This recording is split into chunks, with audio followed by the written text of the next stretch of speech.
மார்க்குவின் நற்செய்தி நூல் 5ஆம் அதிகாரம்.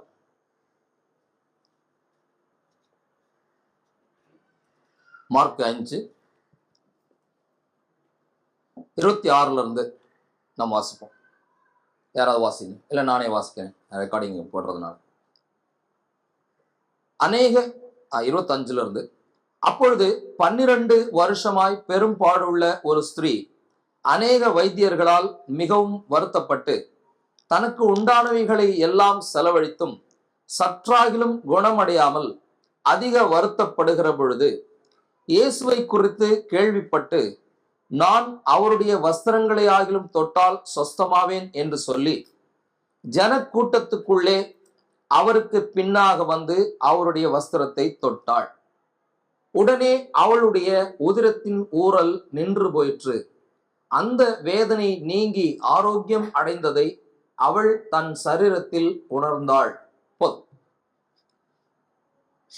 நமக்கு எல்லாருக்கும் நல்லா தெரிஞ்ச ஒரு பகுதி, பெரும்பாடு உள்ள பெண், ஸ்திரீ அப்படின்னு சொல்லுவாங்க. பெரும்பாடு உள்ள பெண், பெரும்பாடுனா என்னன்னு நமக்கு தெரியும், அதை இப்போ எக்ஸ்பிளைன் பண்ண வேண்டியதில்லை.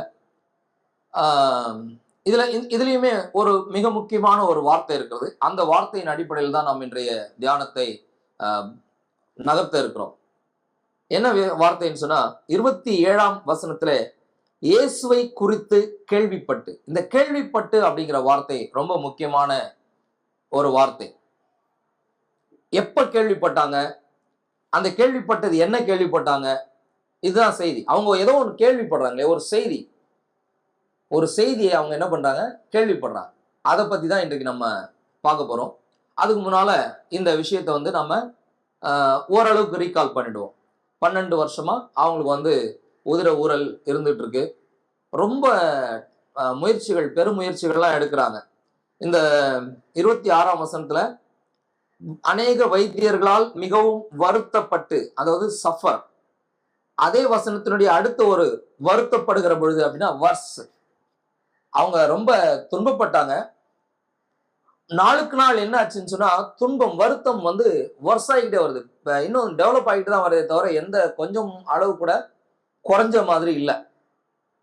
எந்த சூழல்லன்னு பார்த்தா, தனக்கு உண்டானவைகளை எல்லாம் செலவழித்தும், அவ்வளவுதான், எல்லாம் செலவழிச்சுன்னா அதுக்கப்புறம் செலவு பண்றதுக்கு அவங்கள்ட்ட பணம் இல்லை. தனக்கு உண்டானவைகளை எல்லாம் செலவழித்தும் சற்றாகிலும் குணமடையாமல் அதிக வருத்தப்படுகிற பொழுது, எவ்வளவு அழகா அந்த வார்த்தைகளை செட் பண்ணி இருக்கிறாரு பாருங்க எழுத்தாளர். உண்டானவைகளை எல்லாம் வித்தாச்சு, ஆனா கொஞ்சம் கூட சரியாகல, வருத்தம் மட்டும் அதிகமாயிட்டு இருக்கு. அந்த சமயத்தில் அந்த பெண்மணி ஏதோ ஒன்றை கேள்விப்படுகிறாள், யாரோ ஒருவரை பற்றி கேள்விப்படுகிறாள். அந்த கேள்விப்படுகிற அந்த செய்தி என்ன செய்தின்னு சொன்னா, ஒரு தீர்மானத்தை எடுக்க வைக்கிறது. தீர்மானம் சொன்னா, நான் போய் அவரை தொடணும், அதான் விஷயம். ஆனா கூட்டமா இருக்கு, அதனால வஸ்திரங்களையாவது தொடலாம்னு சொல்லி அந்த அம்மா போறாங்க. இது மற்ற சுவிசேஷங்கள் எல்லாம் மத்தேயு 9ஆம் அதிகாரத்திலையும் லூக்கா 8ஆம் அதிகாரத்திலையும் இந்த சம்பவம் விளக்கப்பட்டிருக்கிறது. வேறு வேறு வகைகளில், வேறு பார்வைகளில். நாம இந்த மார்க் விட்டு போக தேவையில்லைன்னு நினைக்கிறேன். இப்ப ஜனக்கூட்டத்துக்குள்ளே அவருக்கு பின்னாக அவருடைய வஸ்திரத்தை தொட்ட பொழுது உடனே அவளுடைய உதிரத்தின் ஊறல் நின்று போயிற்று. அந்த வேதனை நீங்கி ஆரோக்கியம் அடைந்ததை அவள் தன் சரீரத்தில் உணர்ந்தாள். எக்ஸ்பீரியன்ஸ்ட். ஒரு மிகப்பெரிய மாற்றம் அவங்களுக்கு தெரியும் இல்லையா, அவங்களுக்கு உள்ள என்ன நடந்துட்டுன்னு அவங்களுக்கு ஏற்கனவே தெரியும். இயேசு கிறிஸ்துவனுடைய வஸ்திரத்தின் அந்த ஓரத்தை, அந்த நாடாவை தொட்டவுடன் என்ன நடந்ததுன்றதையும் அவங்களால புரிஞ்சுக்க முடியுது. இது எப்படி நடந்தது, அதான் விஷயம். இயேசுவானவர் சொன்னாரு, என்னிடத்திலிருந்து புறப்பட்ட வல்லமை தான் உன்னை காப்பாத்துச்சுன்னு சொல்லல. அவர் சொல்றாரு, உன் விசுவாசம் உன்னை ரட்சித்தது அப்படின்னு சொல்றாரு. அப்ப அவளுக்குள்ள அந்த விசுவாசத்தை தூண்டியது எது, அதான் இன்று கேள்வி. முதல் விஷயம், அவள் கேள்விப்பட்டாங்க இல்லையா, அவள் சொல்றோம். நம்ம இந்த biblical language, power version language அப்படியே அதிகமா பயன்படுத்துறதுனால, மோசேவா இருந்தாலும் அவன் தான், தாவீதா இருந்தாலும் அவன் தான், நம்ம முற்பிதா ஆதாமா இருந்தாலும் அவன் தான். நம்ம அப்படியே பழக்கப்பட்டுட்டோம். ஒருவேளை கொஞ்சம் மாத்திக்கலாம்னு நினைக்கிறேன், அத உங்களுக்கு விருப்பம் இருந்தா. சோ அந்த அம்மா ஒரு செய்தி கேள்விப்படுறாங்க. அந்த கேள்விப்படுற நேரம் ரொம்ப முக்கியம். முதல் குறிப்பு, தேவையான நேரத்தில் அறிவிக்கப்பட்ட செய்தி. தேவையான நேரத்தில் அறிவிக்கப்பட்ட செய்தி. அந்த அம்மாவுக்கு அவங்க ஒரு விஷயத்தை கேள்விப்படுறாங்க இல்லையா, அது தேவையான நேரத்தில் அறிவிக்கப்பட்ட செய்தி. பில் வில்சன் அப்படின்னு ஒரு உலக புகழ்பெற்ற ஊழியக்காரர் இருக்கிறாரு. நீங்க கூகுள் பண்ணீங்கன்னா தெரியும். இப்போ ரொம்ப ஏஜ் ஆயிடுச்சு.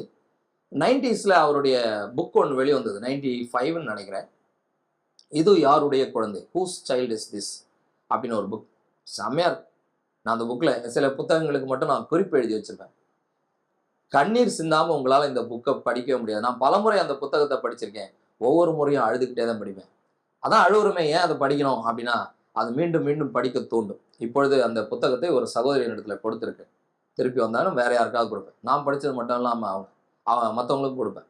அப்ப அந்த பில் வில்சன் தன்னுடைய அனுபவங்களை எழுதும்போது ஒரு விஷயத்த சொல்றாரு. அவங்க என்ன பண்றாங்க தெரியுமா, அப்போ இப்ப அப்படின்னு தெரியல, ஒவ்வொரு வாரமும் சனிக்கிழமையில 22,000 குழந்தைகளுக்கு அவங்க சண்டே கிளாஸ் எடுக்கிறாங்க. நாம் ஒரு 50 குழந்தைகள் வந்து அதை விபிஎஸ் அப்படின்னு சொல்லிக்குவோம். அவங்க 22,000 குழந்தைகளுக்கு சண்டே கிளாஸ் எடுக்கிறாங்க. 50க்கும் மேற்பட்ட பேருந்துகள் மூலமாக அந்த புறநகர் பகுதிகளில் இருந்து, புரூக்லின்ல இருந்து, நியூயார்க் சுற்றி இருக்கக்கூடிய இடங்கள்ல இருந்து அந்த பஸ் மூலமா பிள்ளைகளை அழைச்சிட்டு வராங்க. அதுல இவரும் ஒரு பஸ் ஓட்டுவார். இவருமே ஒரு பஸ்ஸினுடைய டிரைவரா இருப்பார். நிறைய பேர் சொல்லுவாங்க, நீங்க டைரக்டர் ஆயிட்டீங்க, நீங்க பஸ் ஓட்ட வேண்டியதில்லை. அதுக்கு அவர் சொல்லுவாரு, நான் செய்யாத ஒரு வேலையை என் குழுவினருக்கு நான் தரமாட்டேன்னு சொல்லுவாங்க. சரி, அதெல்லாம் போட்டோம். நான் சொல்ல வந்த விஷயம் என்ன, அப்ப அவங்க சனிக்கிழமைகள்ல சண்டே கிளாஸ் நடத்துவாங்களா, அதுக்கப்புறம் ஞாயிற்றுக்கிழமை அதே இடத்துல ஆராதனை நடத்துவாங்க. அப்படி நடத்தும் போது இவங்களுடைய மக்கள் வந்து தெரு தெருவா போவாங்க.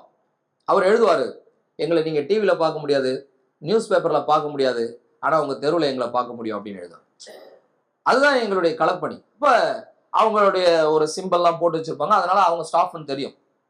அப்படி போகும்போது ரொம்ப மோசமான வாழ்க்கை நடத்துகிற ஒரு பெண் ஞாயிற்றுக்கிழமை இவர் முடிச்ச உடனே ஒவ்வொரு வாரமும் ஒரு ஆல்டர் கால் கொடுப்பாராம்.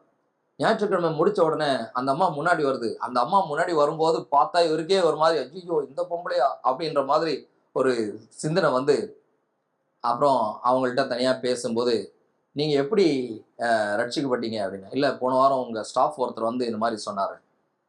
அப்ப இவர் பில் வில்சன் கேட்டிருக்காரு, நாங்க தான் வாரம் முழுக்க தினமும் யாராவது ஒருத்தர் வந்துகிட்டே இருக்கிறோமே அப்படின்னு சொல்லும்போது அந்த அம்மா சொன்ன ஒரு வார்த்தை, நீங்க எப்பொழுதும் எங்கள் தெருவில் வந்து சுவிசேஷம் அறிவிக்கிறீர்கள், ஆனால் எனக்கு தேவையான ஒரு நேரத்தில் உங்கள் ஸ்டாஃப் ஒருத்தர் வந்தார், அதான் முக்கியம். நீங்க நின்று பேசிட்டு தான் போறீங்க, வீடு வீடா ட்ராக்ஸ் கொடுக்குறீங்க, அதெல்லாம் நான் பாக்குறேன்.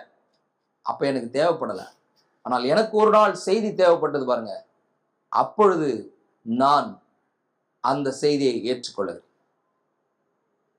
இந்த அனுபவங்கள் நிறைய இருக்குது. நான் கடந்த முறை வந்தப்ப சொன்னான்னு தெரியல, ஒரு மனிதர் தன் வாழ்க்கையை முடிச்சுக்கலாம்னு சொல்லி க்ளோஸ் பண்ணிட்டார் டோரை. யாரும் இல்லை, பிள்ளைகளை கட்டி கொடுத்துட்டாரு, மனைவி இறந்துட்டாங்க, பார்த்துக்கிறதுக்கு ஆள் இல்லை. பெரிய அதிகாரியா இருந்தவர், வசதி, ஒரு பிரச்சனையும் கிடையாது, ஆனா பேசுறதுக்கோ பார்த்துக்கிறதுக்கோ ஆள் இல்லை. சரி, இதுக்கு மேல நம்ம வாழ்ந்து என்ன பிரயோஜனம், பிள்ளைங்களாம் செட்டில் ஆயிடுச்சு, நல்லா இருக்கட்டும், நம்ம போய் சேருவோம்னு சொல்லி வாழ்க்கையை முடிச்சுக்கிறதுக்காக உள்ள போய் என்னமோ பண்ணிட்டு இருக்காரு. அப்ப நம்ம ஆளு ஒருத்தர், நம்ம சகோதரர், ஆக்சுவலி சகோதர சபையை சேர்ந்த ஒருத்தர், ஒரு மாதிரி ட்ராக்ஸ் ஊழியம் பண்ண போகும்போது வீடு கதவு தட்டுறாரு, ஆனா சத்தம் இல்லை, வீட்டுக்குள்ள யாரோ இருக்கிறாங்கன்னு மட்டும் இவருக்கு தெரியுது. இவரும் வந்து விடாப்பிடியா சார் மேடம் அப்படின்னு குரல் கொடுத்துட்டே இருக்கிறாரு, ஆனா உள்ள வந்து சத்தம் வரல. கொஞ்ச நேரம் கழிச்சு இந்த ஆள் என்ன பண்ணியிருக்கிறாருன்னா, வெளியே வந்து அந்த ட்ராக்ஸை வாங்கி இருக்கிறாரு. வாங்கிட்டு அவங்க போயிட்டாங்க. வந்தா ஏதோ ஒரு செய்தி, நீ அவருக்கு வேண்டும், அந்த மாதிரி ஏதோ ஒரு செய்தி, எக்ஸாக்டா எனக்கு தெரியாது. உன்னுடைய வாழ்க்கை ரொம்ப முக்கியம், அல்லது உன்னை கடவுள் நேசிக்கிறார், ஏதோ ஒரு தலைப்புல ஒரு செய்தி. உடனே பாஸ்டருக்கு ஃபோன் வருது, பாஸ்டருடைய நம்பர் தானே அதில் இருக்கும். பாஸ்டருக்கு ஃபோன் வருது, இந்த மாதிரி இந்த தெருவில் இருந்து பேசுறேன் அப்படின்னு. உடனே பாஸ்டர் கேட்குறா, அந்த தெருவுக்கு போனது யாருப்பா? நான் தான். சரி வா போகலாம். போன உடனே அந்த நண்பர் சொல்றாரு, நான் என் வாழ்க்கையை முடித்து கொள்ள வேண்டும் என்று நினைத்தேன், உள்ள போய் எல்லா ஏற்பாடுகளையும் பண்ணிட்டேன். அந்த நேரத்தில் உங்க ஆளு சும்மா 2 தட்டு தட்டிட்டு போயிடுவாருன்னு பார்த்தா லொட்டு லொட்டுன்னு தட்டிக்கிட்டே இருக்கிறாரு. அவர் சொல்றாரு, இந்த உலகத்தினுடைய கடைசி மனிதன் என்னதான் சொல்றான்னு கேட்டுருவோமே, அதுக்கப்புறம் நம்ம வாழ்க்கையை முடிச்சுக்கலாம்னு சொல்லி என்ன செய்யறாரு, அவர் வெளியே வந்து போகும்போது அந்த கடைசி மனிதன் தந்த செய்தி கர்த்தருடைய செய்தியாக இருந்தது. அதன் பிறகு அவர் என்ன செய்யறாருன்னு சொன்னா, அப்படியே நேரா தன்னுடைய முடிவை மாத்திட்டு பாஸ்டருக்கு ஃபோன் அடிக்கிறாரு. பாஸ்டர் சொல்றாரு, உங்ககிட்ட பேசுறதுக்கு ஆள் இல்லை, வாங்கயா மணிக்கணக்கில் பேசுறதுக்கு எங்ககிட்ட ஆள் இருக்காங்கன்னு சொல்லி சபைக்கு அழைச்சிட்டு போய் சபையில ஒரு புது உறவுகள் கிடைக்குது. அதுக்கப்புறம் அவருடைய வாழ்க்கை மாறியது. அன்புக்குரியவர்களே, நாம ஒருவேளை நினைக்கலாம், நான் கொடுக்குற இந்த ஒரு சின்ன பேப்பர்னால என்ன ஆயிடப்போகுது, நான் சொல்ற ஒரு செய்தினால என்ன ஆயிடப்போகுது, நான் போடுற ஒரு விதையினால என்ன ஆயிடப்போகுது அப்படின்னு நம்ம நினைச்சோம்னா அறுவடையை பார்க்க முடியாது இல்லையா? விதைக்க வேண்டியது நம்முடைய கடமை. நம்முடைய வேலையை நாம் சரியாக செய்யும் பொழுது அவங்களுக்கு எப்போ தேவைப்படுதோ அப்போ வருவாங்க. எங்களுடைய சபையில அப்படி நடந்துச்சு. நாங்க வாரம் வாரம் அப்படியே போவோம், மக்களை சந்திப்போம். எங்க ஊர்ல பீம் தாங்கள் எல்லாரும் எனக்கு தெரியும். 17 வருஷமா அங்க சபையை நடத்திட்டு இருக்கோம். இப்ப 18 வருஷம் எல்லாரும் தெரியும். ஆனால் புதுசா ஒருத்தர் வந்திருக்கிறார், அவங்களே எங்களுக்கு தெரியாது. நாங்க கீழே டோர் போனோம்னா ட்ராக்ஸ் கொடுப்போம், சந்திப்போம், ஹவுஸ் ஓனர் பார்ப்போம், இல்லை ஏற்கனவே தெரிஞ்சவங்களை பார்ப்போம். புதுசா ரூம்ஸ்ல யார் வந்திருக்காங்க நம்ம பார்ப்போமா? ஆனால் அப்படி ஒருத்தர் நம்மளுக்கு தேடி வந்த பொழுது நான் சொன்னேன், போன வாரம் கூட வந்தேனே உங்க வீட்டுக்கு, அப்ப நீங்க பார்க்கலையா அப்படின்ன போது அவர் சொன்னாரு, இல்லை நான் மாடியிலேருந்து பார்த்தேன், எங்க ஹவுஸ் ஓனர் அம்மா கிட்ட பேசிட்டு நீங்க போனீங்க அப்படின்னா. அப்ப எப்படி உங்களுக்கு இங்க தோணுச்சுன்னா, இல்லை இன்னைக்கு எனக்கு செய்தி தேவைப்பட்டுச்சு, அதனால நான் உங்களை தேடி வந்தேன். தேவையான நேரத்துல நாம் கொடுக்கக்கூடிய அந்த செய்தி ஒரு மனிதனுடைய வாழ்க்கையை மாற்றுகிறது. இன்னும் நான் இப்படி சொல்கிறேன், மரணத்திலிருந்தே மரணத்தை நோக்கி ஓடிக்கொண்டிருக்கிற ஒரு மனிதனை ஜீவனுடைய பாதையிலே திருப்புகிறது. 12 ஆண்டுகள் வேதனைனா வேதனை, அப்படி ஒரு கொடூரமான வேதனை. பார்க்காத வைத்தியர் இல்ல, நம்ம சொல்லுவோம்ல, பார்க்காத டாக்டர் இல்ல, போகாத கோயில் இல்ல, செய்யாத செலவு இல்ல, சொல்லுவோம் இல்லையா? அந்த மாதிரி அந்த வார்த்தைகளை அப்படியே அந்த அம்மாவுக்கு சொல்லலாம். போகாத இடம் இல்லை, வைத்தியர்கள் இல்லை. சில பேர் சொல்லுவாங்க, அந்த டாக்டர் பாருங்க, இந்த மெடிசன் எடுங்க, அந்த மாதிரி ஏராளமான அட்வைஸ் அந்த காலத்திலையும் இருந்திருக்கும். எவ்வளவோ முயற்சிகள், ஆனால் அத்தனை பெருமுயற்சிகளுக்கு பிறகும் சற்றும் குணமடையவில்லை. ஆனால் இந்த இயேசுவானவர் எனக்கு சுகத்தை தர முடியும், அவரிடத்திலிருந்து எனக்கு சுகம் கிடைக்கும் என்று ஒரு தீர்மானத்தை அந்த பெண் எடுக்கிறாங்க இல்லையா? அதற்கு காரணம் அவர்கள் கேள்விப்பட்ட செய்திதான். கேள்விப்பட்டு அவள் எழுந்து போனாள்னு சொல்லி வாசம். நம்ம செய்தி சரியான நேரத்துல சரியான சூழலுக்கு ஏற்ப எது தேவையோ அதை பற்றி, யாருக்கு தேவையோ அவர்களுக்கு, எப்போது தேவையோ அப்போது, இப்படிப்பட்ட ஒரு செய்தியாக இருப்பேன். நம்ம பொத்தாம் பொதுவா போய் எல்லாருக்கும் சொல்றது இல்லை, மக்களை தனிப்பட்ட முறையில சந்திக்க வேண்டும். நான் ரட்சிக்கப்பட்டது, நான் ஒரு கூட்டத்துக்கு போனேன், அங்க பேசுறாங்க, ரட்சிக்கப்பட்டேன், அதெல்லாம் உண்மைதான். ரட்சிப்புல எனக்கு எந்த டவுட்டும் இல்லை. ஆனா சபைக்கு வரும்பொழுது இந்த பைபிள் எனக்கு சுத்தமா பிடிக்கல. நான் ஒரு தமிழ் பைத்தியம். இந்த பைபிள் எனக்கு சுத்தமா பிடிக்கல, இதனுடைய லாங்குவேஜ் எனக்கு பிடிக்கல. வெளிப்படையா சொல்லணும்னா, இப்ப கூட நான் திருவிவிலியத்தை அதிகமாக வாசிப்பேன். புதிய ஏற்பாடு வாசிக்கணும்னா ராஜரீக மொழிபெயர்ப்பு வாசிப்பேன், எனக்கு அது ரொம்ப பிடிச்சது. ஆனால் இந்த மொழிபெயர்ப்பின் மூலமாக தான் நான் ரட்சிக்கப்பட்டேன், அதுல எந்த மாற்று கருத்தும் இல்லை. அப்ப இந்த பைபிள் எனக்கு கொடுத்தாங்க சபையில. பைபிள் கொடுக்கும்போது அதை நான் படிக்கவில்லை. என் கூட அந்த சகோதரர் பழகுறார். பழகி பழகி எனக்குள்ள இந்த தமிழ் ஆர்வம், கவிதை இதெல்லாம் இருக்கிறதா அவர் கண்டுபிடிச்சிட்டு அவர் சொன்னார், ஒரு அருமையான காதல் கவிதை உங்ககிட்ட இருக்கு, நீங்க இன்னும் அதை படிக்கல அப்படின்னாரு. என்கிட்ட நான் படிக்காத ஒரே புக்கு பைபிள் தான் அப்படின்னு. ஆமா அதுல தான் இருக்கு அப்படின்னு அவர் சொன்னாரு. என்னது பைபிள்ல காதல் கவிதையா, என்னது என்ன உன்னத பாட்டு அப்படின்னு வார்த்தை மட்டும் சொன்னார். எங்க இருக்குண்ணே, நீ போய் தேடி பாருங்க. அப்புறம் வந்து பார்த்தா அந்த நயம் எனக்கு ரொம்ப பிடிச்சிருந்து. ஸோ பைபிளில் நான் முதல் முழுசா படிச்சு முடிச்ச புக்கு உன்னத பாட்டு தான். அதுக்கப்புறம் பிரசங்கி, நான் ஒரு நாத்திகனாக இருந்ததுனால பிரசங்கி எனக்கு ரொம்ப ஆப்டா இருந்த ஒரு நூலா இருந்துச்சு. அதுக்கப்புறம் நீதிமொழிகள், சங்கீதம் சொல்லி அப்படிதான் நான் பைபிளை வாசிச்சேன். ஏன் நான் இதை சொல்கிறேன், ஒரு மனிதனுக்கு எது தேவையோ, அவனுக்கு எது தெரிந்திருக்கிறதோ அதிலிருந்து நாம் தொடங்க வேண்டும். நேரம் ஆகிட்டு இருக்கு. ஸோ அந்த பெண்மணி கேட்ட கேள்விப்பட்ட செய்தி ஏற்ற நேரத்தில், அதாவது தேவையான நேரத்தில் அறிவிக்கப்பட்ட செய்தி. இரண்டாவது குறிப்பு, இயேசு கிறிஸ்துவை மையமாக கொண்ட செய்தி. நம்முடைய செய்திகளிலே இயேசுவானோர் மையமாக இருக்க வேண்டும். மனிதனுடைய எல்லா பிரச்சனைகளுக்கும் தீர்வை இயேசுவால் தர முடியும். முடித்து போய்விட்டது என்று ஒன்றுமே இல்லை. கர்த்தரை பொறுத்தவரைக்கும் முடிஞ்சிச்சுன்னு ஒண்ணுமே இல்லை. பல ஆண்டுகளுக்கு முன்னால சென்னையில ஒரு புகழ்பெற்ற ஊழியர் இருந்தார், சாலமன் அவர் பேர். கர்த்தருடைய ராஜ்யத்துக்கு போயிட்டார், வேற சபையை சேர்ந்தவர். நாம சபை டினாமினேஷன்லாம் பார்க்கறது கர்த்தருடைய பிள்ளைகள் அவ்வளவுதான். அந்த டிவிலலாம் நிறைய பேசுவார். அவர் ஒரு நாள் ஒரு சின்ன ஒரு காலையில அப்படியே ஒரு சின்ன ஒரு 10-15 நிமிஷம் தான் அவங்களுடைய நிகழ்ச்சி. அதுல சொல்றாரு 3 குறிப்பு சொன்னார். என்னன்னா, இது ஒரு பிரசங்கத்துக்குள்ள ஒரு துணை பிரசங்கம், இது அவருடைய பிரசங்கம். கர்த்தருக்கு லேட்டாக ரொம்ப ஈஸி தான் அப்படின்னு சொல்லிட்டு சொன்னாரு. யவீரனுடைய மகளை அவர் அன்றைக்கே தொட்டு எழுப்புகிறார். அன்றைக்கே போனார், செத்து போன பொண்ண அன்னைக்கே போறாரு, தொட்டு எழுப்புறார். அதாவது கையை பிடிச்சு. செத்து மறுநாள் ஆன நாயின் ஊர் விதவியின் மகனை, மறுநாள் நீ எப்படி சொல்றோம்னா, அவர் செத்து போனதுக்கு அப்புறம் புதைக்க எடுத்துட்டு போறாங்க, அதை வச்சு நான் மறுநாள் சொல்றேன்னா அவர் அதுக்கு ஒரு விளக்கம் கொடுக்குறாரு. அப்ப இறந்து மறுநாள் ஆன நாயின் ஊர் கைம்பெண்ணின் மகனை தொட்டு எழுப்பவில்லை, பாடையை தொட்டு எழுப்புறார். செத்து 4 நாள் ஆன லாசருவை கையையும் பிடிக்கல, பாடையும் தொடல, சும்மா வா எழுந்து வான்னு சொல்லி பேரை சொல்லி கூப்பிடுறாரு, வந்துட்டான். ஆக எவ்வளவு டிலே ஆகுதோ அவ்வளவு இயேசு கிறிஸ்துக்கு ஈஸி தான், நீங்க ஒன்றும் கவலைப்படாதீங்க அப்படின்னு சொன்னாரு. அன்றைக்கு எனக்கு அது தேவையான செய்தியா இருந்தது. என்னுடைய வாழ்க்கையில எல்லாம் முடிஞ்சு, அந்த டைம் முடிஞ்சிச்சு, நான் கட்ட வேண்டிய டியூ கட்டணும் அப்படின்னு ரொம்ப டென்ஷனா இருக்கும்போது காலையில ஒரு செய்தி, அப்படியே மைண்ட் ரிலாக்ஸ் ஆச்சு. உங்களை கூட சில பேருக்கு இது புதுசா இருந்திருக்கும் இல்லையா? அப்ப யோசித்து பார்த்தால் நாம் இயேசு கிறிஸ்துவால் முடியாதது எதுவும் இல்லை என்கிற அந்த செய்தியை நாம் கொடுக்க வேண்டும். இயேசு கிறிஸ்து அது நம்முடைய பிரசங்கத்தினுடைய மைய பொருள், கருப்பொருளாக இயேசுவானவர் இருக்க வேண்டும். நீங்கள் அதை விட்டு என்ன சொன்னாலும் சரி, அதுல இயேசு அல்லது தேவன், கர்த்தர், இந்த வார்த்தைகள் இருக்க வேண்டும். இயேசு கிறிஸ்துவை பற்றி, நம்முடைய ஆண்டவராக இயேசு கிறிஸ்துவை பற்றிய செய்தியாக அவள் இயேசுவை குறித்து கேள்விப்பட்டு அப்படின்னு தான் இங்க வாசிக்கிறோம் 27ஆம் வசனத்துல. புரியுதுங்களா?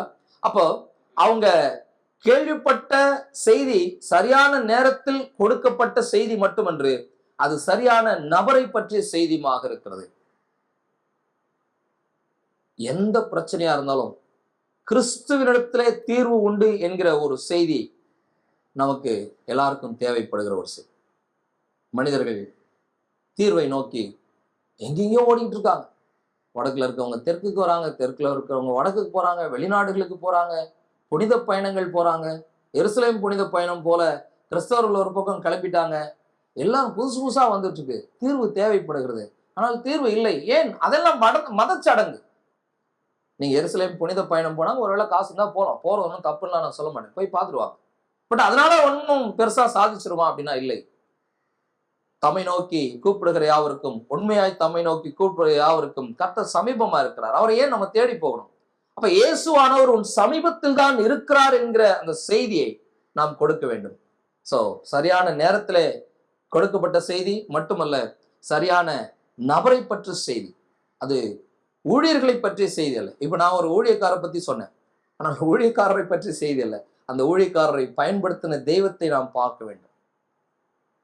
அவர்கள் செய்கிற, அவர்களுக்குள்ளாக இருந்து இயக்குகின்ற ஆற்றல் நம் தெய்வீக ஆற்றல், பரிசுத்த ஆவியானவருடைய ஆற்றல்னாலே தான் இதெல்லாம் செய்யப்படுகிறது.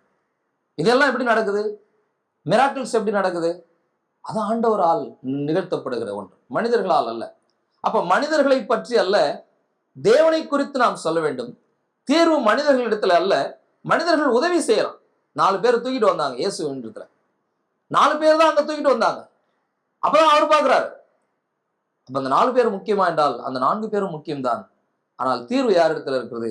இயேசுவானவர் இடத்துல இருக்கிறது. அந்த 4 பேரும் இயேசு கிறிஸ்துவை அறிந்தவர்களாக இருக்க வேண்டும். இயேசு கிறிஸ்துவை அறிந்தவர்களாகிய கிறிஸ்தவர்களாகிய நமக்கு இந்த பாடம் மிகவும் அவசியமாக இருக்கிறது. அடுத்ததாக, விரக்தியில் இருந்தவளுக்கு விடுதலை தந்த செய்தி விடுதலை தரல, விடுதலை இயேசு கிறிஸ்து தான் தந்தாரு. ஆனால் அந்த இயேசு கிறிஸ்துவை சொல்ல வேண்டிய தேவை இருக்கிறது இல்லையா? விரக்தி. நான் முதல்ல சொன்ன மாதிரி எல்லாம் போச்சு, பணம் இல்லை, இதுக்கு மேல செலவு பண்றதுக்கு பணம் கிடையாது. மனிதர்கள் எல்லாரும் கைவிட்டு விட்டார். இன்றைக்கும் நிறைய மனிதர்கள் கைவிடப்பட்டவர்களா இருக்காங்க. அருட்பணியில போய் மக்களை தினந்தோறும் சந்திக்கிற ஆளு நாங்களாம். அப்போ நீங்களும் தான் சந்திப்பீங்க. அப்ப பார்க்கும்போது ஒவ்வொருத்தருடைய கதைகள் மிக சோகமான கதைகளாக இருக்கின்றன. நல்லா இருந்தாரு, திடீர்னு ஒரு நாள் ஸ்ட்ரோக் வந்துருச்சு, வாயெல்லாம் ஒரு பக்கம் கோணையாயிடுச்சு, மனைவி விட்டுட்டு போயிட்டாங்க. ரொம்ப பெருசு, அவரே போறாரு சாப்பிட்றாரு, எல்லாம் கொஞ்சம் கோணையாயிடுச்சு, அவ்வளவுதான். கொஞ்சம் ஒரு பக்கம் கோணையாயிட்ட உடனே மனைவி விட்டுட்டு போயிட்டாங்க. போன்னு அழுகுறார். என்ன செய்ய முடியும்? உன்னை விட்டு விலகாத இயேசு உன்னோடு இருக்கிறார் என்பதைத்தானே நாம் சொல்ல முடியும், இல்லையா? மருத்துவர்கள் இருக்காங்க, நிறைய மருத்துவர்கள் இருக்காங்க. மருத்துவர்கள் சிகிச்சை அளிப்பார்கள். சுகத்தை கடவுள் தான் தர முடியும், கர்த்தர் தான் தர முடியும். இப்ப மருத்துவர்கள் எல்லாம் முடிச்சு மேக்சிமம் ட்ரை பண்ணுவாங்க. அவங்களுக்கு என்னெல்லாம் தெரிஞ்சதோ அத்தனையும் ட்ரை பண்ணுவாங்க. நிறைய பேர் சொல்லுங்க ஊசி போட்டு கொண்டுட்டாங்க. இப்ப ரீசெண்டா ஒரு மருத்துவமனையில் நடந்த ஒரு நிகழ்ச்சி, அரசு மருத்துவமனை. அவங்க அந்த சிபிஆர் பண்றத எப்படி வச்சு எடுத்தவங்க நல்லா தூக்கிட்டு வந்தோம் சார், அமைக்க கொண்டுட்டாங்க டாக்டர் அப்படி. நான் சொன்னேன், அப்படி அமைக்க கொள்ள மாட்டாங்க, அது ஒரு விதமான சிகிச்சை முறை அப்படி. இல்லை சார், இந்த ஆள் நல்லா தான் இருந்தாரு, திடீர்னு மூச்சு பயிற்சியெல்லாம் மூட்டார். நான் சொன்னேன், அந்த மூச்சு வர வைக்கிறதுக்கு தாயே அதை செஞ்சாங்க. ஒத்துக்கவே இல்லை. மருத்துவர்கள் எவ்வளவு முயற்சி பண்ண முடியுமோ பண்ணுவாங்க. ஆனால் ஜீவன் கர்த்தரிடத்தில் தான் இருக்கிறது, அவர் நினைத்தால் தான் வரும். அப்போ உன்னுடைய ஜீவனாக இருக்கட்டும், உன்னுடைய சுகமாக இருக்கட்டும், உன்னுடைய ஆசீர்வாதமாக இருக்கட்டும், உங்களுடைய பலமாக இருக்கட்டும், உங்களுடைய தொழிலாக இருக்கட்டும், எதுவாக இருந்தாலும், எதிலெல்லாம் நீங்கள் சோர்ந்து போயிருக்கிறீர்களோ, எதிலெல்லாம் நீங்கள் விரக்தி அடைந்திருக்கிறீர்களோ, எதுவெல்லாம் உங்களுக்கு முடிந்து போய்விட்டது என்று நினைக்கிறீர்களோ, இதுக்கு மேல நான் இதை தொடர முடியாது, இது ஒரு கேள்விக்குறி என்று எதை நினைக்கிறீர்களோ, அந்த கேள்விக்குறிக்கு பதிலாக நம் ஆண்டவராக இயேசு கிறிஸ்து இருக்கிறார். இயேசு கிறிஸ்து மட்டும்தான் தீர்வு என்பதை நாம் சொல்லிக்கொள்ள வேண்டும். மனிதனுடைய மிகப்பெரிய பிரச்சனை எது? அவனுக்குள்ள இருக்க பாவம் தான். அந்த பாவத்தையே எடுத்து போட்டு நம்மை பரிசுத்தமாக்குகிற கடவுளால நம்முடைய பிரச்சனைகளை சரி செய்ய முடியாதா? அப்ப இயேசுவானவர் தான் தீர்வு என்பதை நாம் முதலாவது உணர்ந்து கொள்ள வேண்டும். நாம் முதலாவது உணர்ந்து கொண்டிருந்தால்தான் மற்றவர்களுக்கு சொல்ல முடியும், இல்லையா? எங்க சபையில ஒரு சகோதரி இருந்தாங்க. போற இடத்துல நிறைய பேசுவாங்க போல. பேசும்போது நிறைய இந்த டிபேட் மாதிரிலாம் வந்துடும் இல்லையா? உடனே அவங்க எனக்கு ஃபோன் போட்டு, அண்ணா இந்த மாதிரி கேட்குறாங்க, இதுக்கு நான் என்ன பதில் சொல்றது? நான் சொன்னேன், இந்த மாதிரி கேள்விகளுக்கெல்லாம் பதில் சொல்ற அளவுக்கு நீ இன்னும் வளரல, அதை விட்டுரு. நீ என்ன சொல்றேன்னா, எப்படி இயேசு கிறிஸ்து பத்தி சொல்ற, எனக்கு என்ன நடந்துச்சோ அதை சொல்றேனே அப்படின்னாங்க. நான் சொன்னேன், அதையே ஃபாலோ பண்ணு, இந்த டிபேட்குள்ளலாம் நீ போயிடாது. உன்னுடைய அனுபவம், குருடனா இருந்தேன் இப்பொழுது காண்கிறேன், அவ்வளவுதானே. இதுக்கு மேல வேற என்ன வேணும்? என்ன இயேசு கிறிஸ்து தான் தொட்டாரு, இயேசுங்கிற ஒருத்தர் வந்தாரு, என்ன இது போய் கழுவினாரு, கழுவிட்டேன், பார்வை அடைஞ்சிட்டேன், அவ்வளவுதான். இது உண்மைதானே. அவர் எப்படி செஞ்சாரு, அவர் எங்கிருந்து வந்தாரு, இந்த ஆராய்ச்சி எனக்கு தேவையில்லை. இப்ப இயேசுவோ கிறிஸ்துவினுடைய வல்லமையினாலே நான் இப்பொழுது பார்வை அடைந்திருக்கிறேன். நான் இதற்கு முன்பு பார்வையற்றவனாக இருந்தேன், இப்பொழுது பார்க்கிறேன். நான் இதற்கு முன்பாக பாவத்தில் உழந்து கொண்டிருந்தேன், இப்பொழுது நான் பாவத்தை விட்டு விடுதலையான ஒரு வாழ்க்கை வாழ்ந்து கொண்டிருக்கேன். பாவத்திற்கு என் மீது அதிகாரம் இல்லாத ஒரு வாழ்க்கை, பாவத்தை ஜெயித்த ஒரு கர்த்தர் எனக்கு இருக்கிறார். பாவத்தையே ஜெயித்து எனக்கு பரிசுத்தமான வாழ்க்கையை தருவார் என்றால் என்னுடைய பிரச்சனைகளை ஜெயிக்கிறது ரொம்ப ஈஸியான ஒரு விஷயம். ஒருவேளை சில நேரங்களிலே அவர் பிரச்சனைகளை திட்டத்தோடு தான் அனுமதிக்கிறார், இல்லையா? எனக்கு ஒரு முள் கொடுக்கப்பட்டிருக்கிறது, அது நாள்தோறும் என்னை குட்டும் சாத்தானின் தூதனா இருக்கிறது. என்னை விட்டு நீங்கும்படி 3 தரம் நான் ஜெபித்தேன். 3வது வாட்டியாவது சரிப்பா நான் எடுத்துறேன்னு சொன்னாரா? அவர் அது சொல்லவில்லை. என் கிருபை உனக்கு போதும் சொன்னாரு. அடுத்து பவுல் எழுதும்போது சொன்னாரு, அவருடைய கிருபை எனக்கு இருக்கிறதுனால நான் பலவீனனா இருக்கும் போதே பலமுள்ளவனா இருக்கிறேன், பலவீனங்களில் பிரியப்படுகிறேன் எழுதுறார். பலவீனங்களில் பிரியப்படுகிற ஒரு தீர்மானத்தை எடுக்கிற அளவுக்கு தேவனுடைய கிருபையை உணர்ந்து கொண்டால் நமக்கு பலவீனமே பெருசா தெரியாது, இல்லையா? இப்ப இயேசு கிறிஸ்துவானவர் நம்முடைய வாழ்க்கையின் எல்லா பிரச்சனைகளுக்கும் கேள்விகளுக்கும் பதில் தர வல்லவரா இருக்கிறார், சிக்கல்களை தீர்க்க வல்லவரா இருக்கிறார். ஏனென்றால் மனிதனுடைய பிரதான சிக்கல் பாவம். அந்த பாவத்தை அவர் சிலுவையிலே தம்மையே பலியாக ஒப்பு கொடுத்ததன் மூலமாக எடுத்து போட்டு விட்டார். இன்றைக்கும் உயிரோடு இருக்கிறார். அவர் உயிருள்ள தெய்வம். இதை விட ஒரு மனிதனுக்கு நம்பிக்கை தரக்கூடிய செய்தி எதுவாக இருக்க முடியும்? அடுத்ததாக விரக்தியில் இருந்தவர்களுக்கு விடுதலை தந்த செய்தி நான் சொல்லிட்டோம். அது ஒரு வலுவான செய்தி, அது ஒரு தெளிவான செய்தி. 4வது காரியம் தான் மிக முக்கியமான பாயிண்ட். என்னன்னு சொன்னா, யாரால் கேள்விப்பட்டான்? கேள்விப்பட்டுன்னு சொல்றோம் இல்லையா? யாரால கேள்விப்பட்டான்? அந்த விஷயம் இங்க போடவே இல்லை, இல்லையா? யார் சொன்னாங்கன்னே தெரியாது, கேள்விப்பட்டான். இதுக்கு ஒரு மிக முக்கியமான விஷயம். நம்ம நிறைய நேரங்களில் சொல்றோம்ல, நான் தான் அவரை ரட்சிப்புகளை வழிநடத்தினேன், நான் தான் சுவிசேஷம் சொன்னேன், நான் தான். இல்லை, அது நம்மளுடைய வேலை. சுவிசேஷத்தை அறிவியாது இருந்தால் எனக்கு ஐயோ, என்னுடைய வேலை அது. உலகத்தினுடைய பார்வை வேறு, கிறிஸ்தவத்தினுடைய பார்வை வேறு. உலகத்துல ஒருத்தர் வர்றார், இப்ப நான் தான் பெரிய ஆள்னு வச்சுங்களேன், வர்றவர் என்னோட சின்ன ஆள், அதாவது சமுதாய பார்வையில். அப்ப அவர் வர்றாரு, நான் அவருக்கு வணக்கம் சொல்ல மாட்டேன். ஏன்னா அவரு எனக்கு முதல்ல வணக்கம் சொல்லணும், அப்புறம் நான் அப்படி சொல்லணும். அதான் என்னுடைய கெத்து இல்லையா? ஆனால் ஆண்டவர் என்ன சொன்னாரு? கனம் பண்ணுதலில் முந்திக் கொள்ளுங்கள் சொன்னார். அப்ப தேவனுடைய திட்டத்தின்படி யார் ஒருவர் முதலாவது கனப்படுத்துகிறாரோ, பிறரை கனப்படுத்துகிறாரோ, அவர்தான் தேவனுடைய பார்வையில் சரியான நபர். கனத்தை ஏற்றுக்கொள்ளுகிறவர் அல்ல, முதலாவது மற்றவரை கனப்படுத்த தெரிந்தவர் தான் சரியான நபர். அதான் ஆண்டவர் வைக்கிற ஸ்கேல். ஞானஸ்நானம் கொடுக்கிறவர் பெரியவரா, எடுக்கிறவர் பெரியவரா? அப்படி ஒரு கேள்வி. நான் ஞானஸ்நானம் கொடுத்தேன். நீ வேற ரெக்கார்ட் பண்றீங்க, பரவாயில்ல, பேர் சொல்லாம சொல்றேன். ஒருத்தர் வந்தார், ஞானஸ்நானம் கொடுத்தார். ஞானஸ்நானம் அந்த தம்பியை அப்படியே முக்கிய எடுத்த உடனே 1115. நான் யோசிச்சேன், நம்ம சபைகள்ல பேர் மாற்றுகிற வழக்கம் இல்லை. அப்படியே பேர் மாற்றினாலும் நம்பர்ல பேர் வைக்கிற வழக்கம் இல்லை. இவர் என்ன, இந்த பையன் எந்திரிச்ச உடனே 1115. சரி, அப்புறம் கேட்போம். அப்புறம் அடுத்து ஒரு அம்மா 1116. ஓ, இவர் ஏதோ சீரியல் நம்பர் தான் சொல்றாருன்னு போல சொல்லிட்டு அப்புறம் முடிஞ்ச உடனே என்ன, நான் கொடுக்குற 1116வது ஞானஸ்நானம் அப்படின்னாரு. நான் சும்மா இருக்க மாட்டேன், யாரா இருந்தாலும் எதுக்கு கேள்வி கேட்டுருவேன். நாங்க போய் கஷ்டப்பட்டு தெருத்துருவா தெரிஞ்சு சுவிசேஷத்தை சொல்லி அவங்கள சபை கூட்டு வந்து, ஏதோ நீங்க ஸ்பெஷல் கெஸ்டா நீங்க வந்திருக்கிறீங்களேன்னு சொல்லி உங்க கையால ஞானஸ்நானம் கொடுக்க வச்சா உங்க கணக்குல நீங்க போடுறீங்களா? என்ன இது அப்படின்னு. இன்றைக்கு அப்படிதான் இருக்குது. ஒரு ஆளு கிணத்தை பார்த்துக்கிட்டே 18 18 18 18ன்னு சொல்லிட்டு இருந்தான். இன்னொரு ஆள் வந்தாரு, என்னப்பா 18 18ங்கிற, அவரை பிடிச்சி உள்ள தள்ளிட்டு 19 19 19ன்னு சொல்லிட்டு இருந்தான். இப்படிதான் இன்னைக்கு ஓடிக்கிட்டு இருக்குது. அதல்ல செய்தி, நான் என்பதல்ல, கர்த்தர் இதை செய்கிறார். நாகமான் போனாரு, தீர்க்கதரிசி பார்த்தாரு நாகமான, எங்க அவன் முகத்தை வச்சு காட்டு சொன்னாரா? தீர்க்கதரிசி எப்படி இருந்தாருன்னா அதை நாகமான் பார்த்தாரா? உள்ள இருந்துட்டு நீ போய் யோர்தான்ல முங்கி எழுந்திருச்சு அப்படின்னாரு. தன்னுடைய முகத்தை மறைத்து கொண்டு தேவனுடைய வல்லமையை காட்டுகிறவன் தான் ஊழியக்காரனாக இருக்கிறான். நாம என்ன செய்வோம்? ஒரே ஒரு ஆத்மாவை ரட்சிப்புக்குள்ள வழி நடத்திட்டா, ஒரு நபரை ரட்சிப்புக்குள்ள வழி நடத்திட்டா நாம் உடனே அதை டமார் அடிச்சிருவோம். அது நம்முடைய வேலை இல்லை. இப்போ ஞானஸ்நானம் கொடுக்கறத பத்தி சொன்ன இல்லையா? இப்ப ஞானஸ்நானம் கொடுக்கறத பத்தி சொல்லும்போது, ஞானஸ்நானம் கொடுக்கிறவர் பெரியவரா, எடுக்கிறவர் பெரியவரா? எடுக்கிறவர் தான் பெரியவர். ஏன்னா கொடுக்கிறவர் அவருடைய வேலை. இப்ப எடுக்கிறவரு மனம் திரும்பினதுனால ஞானஸ்நானம் எடுக்கிறார். அப்ப மனம் திரும்புகிற ஒரே பாவி நிமித்தம் பரலோகத்திலே மிகுந்த சந்தோஷம் உண்டாரு. அப்ப ஞானஸ்நானம் எடுக்கிறவரால பரலோகம் சந்தோஷப்படுதா, கொடுக்கிறவரால சந்தோஷப்படுதான்னா மனம் திரும்புகிறவரால சந்தோஷப்படும். ஒரு தடவை தான். அதுக்கப்புறம் என்னுடைய வாழ்க்கையில நானும் மற்றவர்கள் மனம் திரும்புவதற்கான செய்திகளை சொல்ல வேண்டும். அது என்னுடைய கடமை. செய்தி பிரசங்கம் பண்றவர் பெரியவரா, பிரசங்கம் கேட்கிறவங்க பெரியவங்களா அப்படின்னா, பிரசங்கம் கேட்கிற நீங்கள் தான் பெரியவர்கள், பிரசங்கம் பண்றவங்க வேலைக்காரர்கள் தான். கர்த்தருடைய வேலைக்காரர். என்னுடைய வேலை இது. இப்ப உங்களுக்கு ஏதோ ஒரு அவசரம், இல்லை ஏதோ பிடிக்கல, இந்த ஆள் பேசுறது கேட்கணுமா, எந்திரிச்சு போலாம், உங்களுக்கு அந்த சுதந்திரம் இருக்கு. இப்ப நான் எந்திரிச்சு போக முடியுமா? நான் பிரசங்கத்தை பாதியில் நிறுத்திட்டு போக முடியுமா? என்னால போக முடியாது. ஏன்னா நான் வேலைக்காரனாக படைக்கப்பட்டிருக்கேன். தேவனுடைய வேலைக்காரனாக, இங்கே தேவனுடைய செய்தியை சொல்வதற்கான ஒரு வேலைக்காரனாக நான் இங்க நின்று கொண்டிருக்கிறேன்.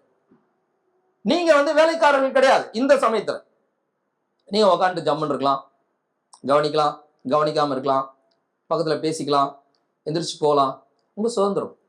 அப்ப செய்தி கொடுக்கிறவர் பெரியவரா, செய்தி கேட்கிறவர் பெரியவரா என்றால் செய்தியை, தேவனுடைய செய்தியை, பிரசங்கத்தை கேட்கிறவர்கள் தான் பெரியவர்கள். அப்ப கிறிஸ்தவ விழுமியங்கள் என்பவை உலகத்தினுடைய பார்வையிலிருந்து முற்றிலும் வித்தியாசமானவை. வணக்கம் சொல்றதுலயும் சரி, ஞானஸ்நானம் கொடுக்கறதுலயும் சரி, பிரசங்கத்திலையும் சரி. ஆனா இன்னைக்கு என்ன, இந்த இடம் ரொம்ப கவர்ச்சிகரமான இடமா இருக்கு, எல்லாரும் இங்கே வர வேண்டும் என்று நினைக்கிறார்கள். அதல்ல விஷயம். அங்கே இருந்தால்தான் இங்கே வர முடியும். நம்மை மறைத்துக் கொள்ள வேண்டும். ஒரு சம்பவத்தை சொல்லி நான் நிறைவு செய்ய விரும்புகிறேன். ஒரு பெரிய ஆலயம், சர்ச்னா ஆலயத்தை சொல்லுவாங்க இல்லையா, பாரம்பரிய சபைகள்.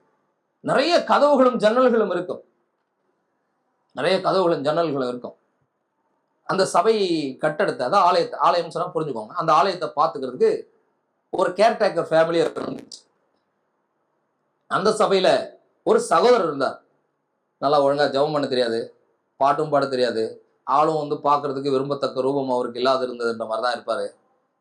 சபையில பெருசா யாரும் அவரை என்ன செய்ய மாட்டாங்க, கண்டுக்க மாட்டாங்க, மதிக்க மாட்டாங்க. அவரு ஒரு நாள் இறந்து போயிட்டார். அடக்கெல்லாம் முடிஞ்சுச்சு. அவரு ஒரு இதே பாஸ்டர் இறந்துருச்சுட்டாருன்னா அப்படியே ஐயோ ஐயோன்னு சொல்லுவாங்க இல்லையா? அவர் ஒரு சாதாரண சகோதரர். அதனால அவரை பெருசா யாரும் கண்டுக்கல. அவர் மரித்து சில வாரங்கள் ஆன பிறகு ஒரு நாள் இந்த ஜன்னல் கதவுலாம் கீச் கீச்சுன்னு சத்தமா வந்துட்டு இருந்தது. காத்துல அப்படி லேசா அந்த கொக்கி போட்டாலும் லேசா ஆடும் இல்லையா? கிரிஸ் கிரிஸ்ன்னு சத்தமா வந்துகிட்டு இருந்துச்சு. அப்ப முடிச்ச உடனே அன்னைக்கு யாராலையும் செய்தியை நிம்மதியா கேட்க முடியல. அப்ப மக்கள் பேசிக்கிட்டாங்க, சபை விசுவாச மக்கள் பேசிக்கிட்டாங்க. என்ன எப்போ இல்லாம இந்த மாதிரி ஜன்னல் சத்தம் கேட்குது, ஜன்னல் கதவுகள்லாம் சத்தம் கேட்குது, இந்த ஜன்னல்கள்லாம் மாத்தணும் அப்படின்னு பேசிக்கிட்டு இருக்கும்போது அந்த கேர்டேக்கர் சொல்றாரு, மாற்ற வேண்டியது ஜன்னல்களையும் கதவுகளையும் அல்ல, உங்களுடைய சிந்தனையை அப்படின்னு சொன்னார். என்ன சொல்றீங்க? கொஞ்ச நாளைக்கு முன்னாடி ஒரு பிரதர் இறந்து போயிட்டார் இல்லையா? ஆமா.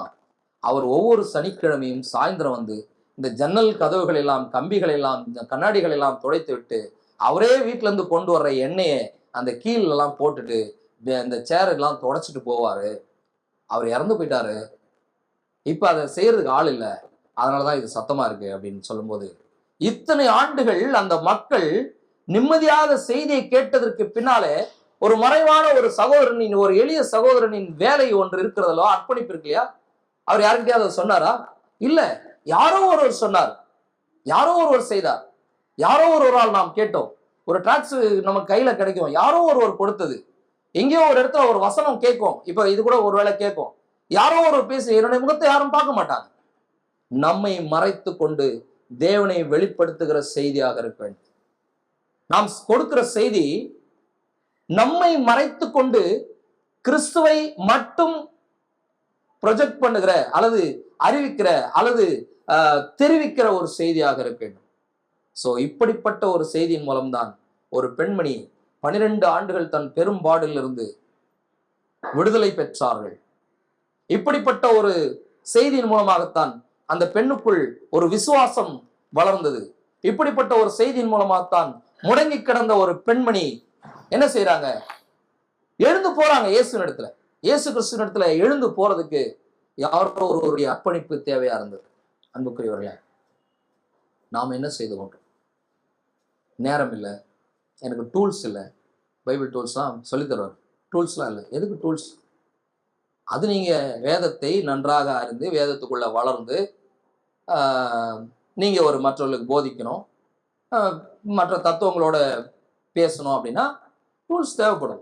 நானும் அதை மறுக்கல. என் பைபிள் பார்த்தீங்கன்னா நிறைய அங்கங்கே பேப்பராக ஒட்டி வச்சுப்பேன், கலர்லாம் அடிச்சுப்பேன். அது ஒரு ஸ்டடி மெத்தட். என்னுடைய வாழ்க்கையில் நடந்த ஒன்றை மற்றவர்களுக்கு எடுத்து சொல்றதுக்கு எதுக்கு டூல்? நீங்க தான் டூல். போர் அடிக்கிறதுக்கு எந்திரமா, கூர்மையான எந்திரமா ஆக்குவேன்னு சொல்லி நம்மள தானே சொன்னாரு. எந்திரத்தை கொடுப்பேன் சொன்னாரு. நீ ஆசீர்வதிக்கப்பட்டிருப்பாய்ன்னு சொல்ல, நீயே ஆசீர்வாதமா இருப்பாய். ஆபிரகாமுக்கு சொன்னது அதுதான். நீ ஆபிரகாம் தான் ஆசீர்வாதம். சபையில வரங்கள் இல்ல, சபையின் தலைவர்கள் தான் வரம். மூப்பர்கள், மேய்ப்பர்கள், போதகர், சுவிசேஷகர், இவங்கெல்லாம் வரமாக கொடுக்கப்பட்டிருக்காங்க. சபையில இருக்கக்கூடிய பொறுப்புல இருக்கக்கூடியவர்களே சபைக்கு வரம். நீங்கள் தான் இந்த சமுதாயத்துக்கு வரம். நான் தான் இந்த சமுதாயத்துக்கு வரம். என்னுடைய தெருவுக்கு நான் தான் வரமாக கொடுக்கப்பட்டிருக்கேன். ஏன் என்ன தெருவுக்கு கொண்டு போய் குடி வச்சாரு? அந்த தெருவுக்கு நான் தேவைப்படுறேன். ஏன் இந்த ஊர்ல என்ன அனுப்புனாரு? அந்த ஊருக்கு நான் தேவைப்படுறேன். நீங்கள் தான் ஆசீர்வாதம், நீங்கள் தான் வரம், நீங்கள் தான் கருவி. நமக்கு இன்னொரு கருவி தேவையில்லை. ஆனால் பிரச்சனை என்னன்னு சொன்னா, நான் இதெல்லாம் இருந்தா செய்வேன், அதெல்லாம் இருந்தா செய்வேன்னு சொல்லிட்டு இருக்கோம். 4 குறிப்புகளை பார்த்தோமா? முதல், அந்த அம்மா கேள்விப்பட்டதுதான் இத்தனைக்கும் காரணமா அமைஞ்சது. அதுக்கு முன்னாடி அவங்க வாழ்க்கை முழுவதும் கண்ணீரும் கம்பளையுமாக இருந்த ஒரு வாழ்க்கை. அப்ப கண்ணீரும் கம்பளையுமாக இருந்த ஒரு பெண்மணி தன்னுடைய வாழ்க்கையிலே கண்ணீரிலிருந்து விடுதலை, நோயிலிருந்து விடுதலை, ஒரு இயேசு கிறிஸ்துவிடத்திலே போகிற ஒரு வாய்ப்பு, இயேசு கிறிஸ்துவாலே மகனே என்று அழைக்கப்படக்கூடிய ஒரு வாய்ப்பு. இன்றைக்கு 2000 ஆண்டுகள் கழித்தும் அந்த பெண்மணியினுடைய பேர் கூட நமக்கு தெரியாது. ஆனால் அவர்களை பற்றி பேசுகிறோமே, இந்த பேசுறதுக்கு பின்னாடியும் இயேசு கிறிஸ்துவை பற்றி யாரோ ஒருவரோ ஒரு சிலரோ, புரியுதா? இன்னைக்கு இந்த 2025 டிசம்பர் மாதம் முதல் வாரத்துல, முதல் ஞாயிற்றுக்கிழமை இந்த நிகழ்ச்சியை பற்றி நாம் பேசிக் கொண்டிருக்கிறோம் என்று சொன்னால், இயேசு கிறிஸ்துவை பற்றி அறிவித்த யாரோ ஒருவருடைய அல்லது யாரோ சிலருடைய ஊழியம் அதுக்கு பின்னால் இருக்கு இல்லையா? நான் மகிழ்ச்சி அடைகிறேன். இந்த சபையிலிருந்து ஏராளமான ஊழியர்கள் போனாங்க. இந்த சபையினுடைய ஊழியத்திலிருந்து போனாங்கன்னா அனுப்பப்பட்டாங்க, எழும்பினார்கள். போனாங்கன்றதை விட எழும்பினார்கள் என்பது சரியான சொல். கண்ணகி நகர்ல ஒரு சபை இருக்கு. இப்ப அதன் மூலமாக, கண்ணகி நகர் மூலமாகன்னு சொல்ல, மொத்தமா நீங்க எல்லாரும் ஒரே சபை தானே. இப்போ இன்னொரு சபை வருது.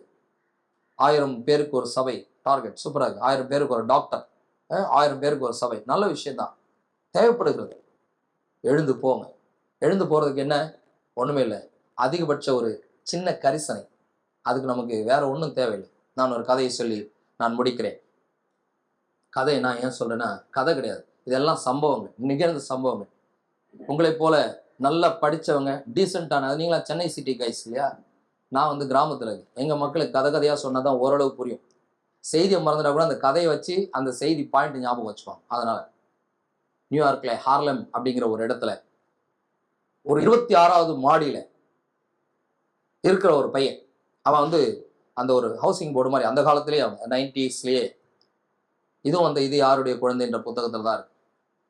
ஒரு பையன் உடைஞ்ச கண்ணாடி துண்டு, மிரர் இருக்கு இல்லையா, முகம் பார்க்குற கண்ணாடி துண்டு ஒன்று வச்சு ஒரு 26வது மாடியில் இருக்கிற ஒரு இதுக்கு ஜன்னலுக்கு வந்து லைட் அடிப்பான் காலையில. ஆனா அப்ப டெய்லி அவன் அது மாதிரி பண்ணிட்டு வந்ததை பார்த்து ஒரு போலீஸ்காரர் வந்து, ஏய் என்ன பண்ற, அந்த அபார்ட்மெண்ட்ல குடியிருக்கிறவங்களை டிஸ்டர்ப் பண்றியா அப்படின்னு கேட்கும்போது, ஐயா நான் அவங்களை டிஸ்டர்ப் பண்ணல, அது எங்க வீடு தான், அங்க என்னுடைய தம்பி இருக்கிறான், அவனுக்கு 6 வயசு, அவனால நடக்க முடியாது, அவன் நடந்ததே இல்லை, அவனுக்கு ஒரு வீல் சேர் வாங்கலான்னு சொன்னா எங்க அம்மா கிட்ட காசு இல்லை, எனக்கு அப்பாவும் இல்லை, அதனால அவனை தோல்ல சுமந்துட்டு வரலான்னு பார்த்தா மற்ற தம்பிங்கெல்லாம், மற்ற ஃப்ரெண்ட்ஸ் எல்லாம் வந்து அவனை கிண்டல் பண்றாங்க. என் தம்பி அந்த இருட்டறைக்குள்ளேயே முடங்கி கிடக்கிறான். அவன் நாள்தோறும் பார்க்கும் வெளிச்சம் இது ஒன்றுதான். என் தம்பிக்காக நான் இந்த வெளிச்சத்தை பாய்ச்சுகிறேன். ஒரு உடைஞ்ச கண்ணாடி துண்டு, ஒரு உடைஞ்ச கண்ணாடி துண்டு போதுங்க ஒருத்தருடைய வாழ்க்கையில வெளிச்சத்தையும் நம்பிக்கையும் ஊற்றுறதுக்கு. இயேசுவானவர் உடைந்த கண்ணாடி துண்டு அல்ல, அவரே உடைக்கப்பட்ட துண்டாக நமக்காக மாறினார். நம்ம எல்லாருடைய வாழ்க்கையிலும் வெளிச்சத்தை பாய்ச்சதற்காக தன்னையே உடைத்துக் கொண்டார்.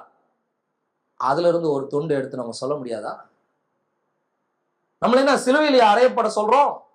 இயேசு அதையும் சொன்னாரு, சிலுவை எடுத்துட்டு என் பின்னாடி வாங்க. அவ்வளவுலாம் நம்ம ரத்தம் சிந்தத்தக்கதாக இன்னும் போராடவில்லை. ஆனால் நாம் என்ன செய்கிறோம்? சோபிஸ்டிகேட்டடா இருக்கணும் முயற்சி பண்றோம் இல்லையா? ஒரு மனிதனுடைய வாழ்க்கையிலே வெளிச்சத்தை பாய்ச்சுவதற்கு ஒரு உடைந்த கண்ணாடி துண்டு போதும்.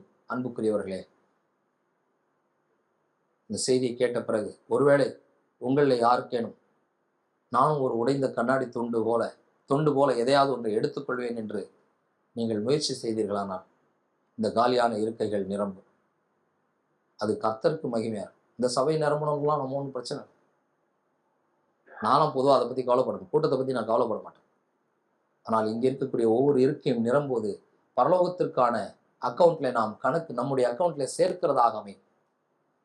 உத்தமம் உண்மையுள்ள ஊழியக்காரனே, உன் எஜமானுடைய சந்தோஷத்தில் பிரவேசி என்று ஒரு நாள் நம்மை பார்த்து ஆண்டவர் சொல்வதற்கு அது காரணமாக. ரொம்பலாம் தேவையில்லை, ஒரு உடைஞ்ச கண்ணாடி துண்டு போதும் ஒரு மனிதனுடைய வாழ்க்கையில ஒளி பாய்ச்சுவதற்கு இல்லையா? என்ன சொன்னாங்களோ தெரியாது, அவங்க ஒரு விஷயம் சொன்னாங்க, இயேசு பற்றி சொன்னாங்க. அந்த இயேசு கிறிஸ்து பற்றிய செய்தியில, எல்லா செய்தியிலையும், அந்த மொத்த செய்தியுமே அவருடைய வல்லமை, அவருடைய அன்பு, அவருடைய கருணை எல்லாமே அடங்கி இருந்திருக்கும். அந்த அம்மா எந்திரிச்சு போய் சுகம் பெற்றது உங்களுடைய வாயின் வார்த்தையினாலே. இனிவரும் காலங்களில் எத்தனை பேர் சுகம் பெறப் போகிறான்? ஜெபத்திற்காக தலைகளை தாழ்த்துவோம், கண்களை மூடுவோம். ஒரு 1/2 நிமிஷம் யோசனை. பலவீனங்கள் நமக்கு இருக்குதா? இருக்கு. சோர்வுகள் இருக்கா? இருக்கு. பிரச்சனைகள், கசப்புகள், வேதனைகள் இருக்குதா? இருக்குதான் செய்யுது. அது ஒரு பக்கம் இருக்கட்டும்.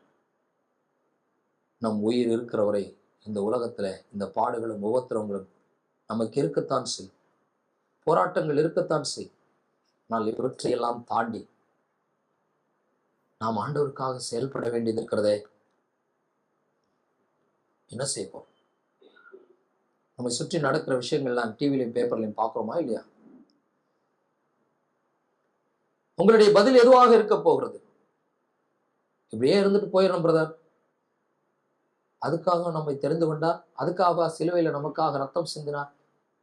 அன்புக்குரியவர்களே, ஒரு 1/2 நிமிஷம் கண்களை மூடி ஆண்டவர்கிட்ட பேசு.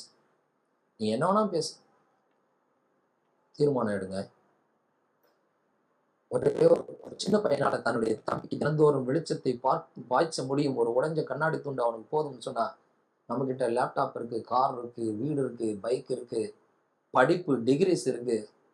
நம்ம கிட்ட என்ன இல்ல? எவ்வளவு செய்யலாம்? சொல்லுங்க, ஆண்டவரே, நான் இதை இனி வரக்கூடிய காலத்துல நான் இதை செய்யறேன்ப்பா. இனிமே உங்களுக்காக செயல்படுறேன்ப்பா. நாம் ஜெபிப்போம்.